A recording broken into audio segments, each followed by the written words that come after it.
పేద ప్రజల ప్రాణాలను కాపాడే విధంగా కార్పొరేట్ ఆసుపత్రులు పనితీరు ఉండాలని మంత్రి ఈటెల రాజేందర్ అన్నారు.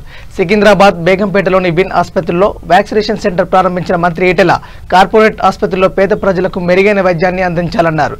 కార్పొరేట్ ఆసుపత్రుల్లో కూడా కోవిడ్ వ్యాక్సిన్ వేయడం వల్ల ప్రజలందరికీ త్వరగా వ్యాక్సినేషన్ ప్రక్రియ పూర్తి చేయవచ్చని మంత్రి ఈటెల పేర్కొన్నారు. కోవిడ్ వ్యాక్సినేషన్ ప్రక్రియలో ప్రైవేట్ ఆసుపత్రులు భాగస్వామ్యం కావడం సంతోషకరమన్నారు. ఈ కార్యక్రమానికి ముఖ్య అతిథులుగా ఆరోగ్య శాఖ మంత్రి ఈటెలతో పాటు tourism chairman Uppala Srinivas Gupta, MLC Dayanand తదితరులు పాల్గొన్నారు.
అలాగే authority chairman tourism corporation development chairman Telangana state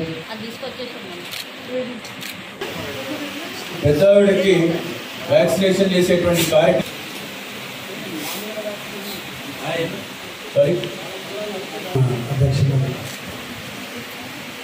Vinayak garu, సహచర శాసనసభ్యులు గణేష్ గారు,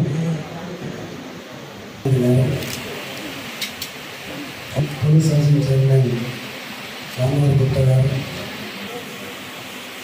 కార్పొరేట్ స్థాయిలో ఉన్న ఆసుపత్రి నిర్మాణం చేసి